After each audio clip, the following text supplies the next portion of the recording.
नमस्कार दोस्तों, स्वागत है आप सभी का हमारे चैनल शेयर मार्केट में। मैं हूं आपका दोस्त नवी और हम यहां पर बात करने वाले हैं आइडिया फोर्ज के बारे में। तो जैसा कि आप सभी को पता है कि जब से इसका आईपीओ आया हुआ है तब से हमने कहा है कि इसको बाय करके चलो, बाय करके चलो।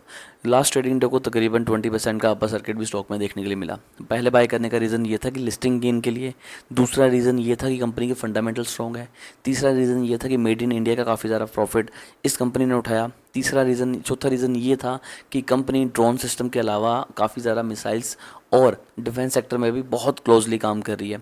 और पांचवें रीज़न ये था कि मेड इन इंडिया के चलते भी इन्हें काफ़ी ज़्यादा गवर्नमेंट ऑर्डर मिलने वाले थे। तो इतने ज़्यादा रीज़न होने की वजह से इस स्टॉक को हमने बाय करने की रिकमेंडेशन आपको दी थी। बीच में अब ग्लोबल मार्केट के प्रेशर की वजह से स्टॉक में गिरावट तो देखने के लिए मिली, बट साथ ही साथ स्टॉक ने रिकवर भी करके दिखाया और इस कन्फ्लिक्ट के चलते स्टॉक में आपको तेज़ी भी देखने के लिए मिल रही है।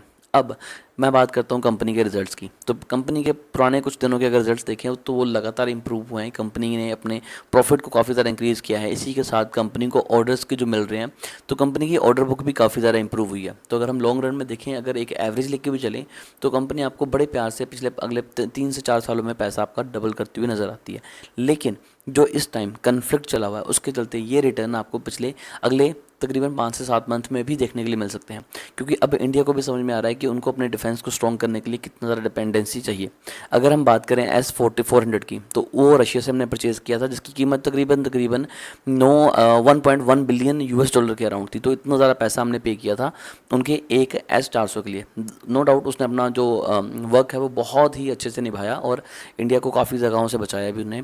उसी की वजह से थाउजेंड्स ऑफ लाइव्स हम बचा चुके हैं इंडिया में, और काफ़ी ज़्यादा पैसे का जो नुकसान हो सकता था वो नहीं हुआ। बट इंडिया को अब ये चीज़ समझ में आ रही है कि ये चीज़ों पे अब हमें डिपेंडेंसी फॉरेन कंट्रीज़ पे छोड़ के अपनी कंट्रीज़ पे करनी पड़ेगी और अपने शेयर्स को इंक्रीज़ करना पड़ेगा, अपनी कंपनीज़ को बढ़ाना पड़ेगा, ताकि हम अपने हर आने वाले कल के लिए तैयार रहें।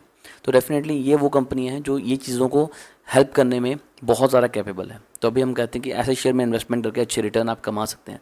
फिर भी इस शेयर को लेकर अगर आपकी कोई भी क्वेरी रहती है तो आप कमेंट कर सकते हैं। हमारी कोशिश होगी कि आपको एक अच्छी एडवाइस दें।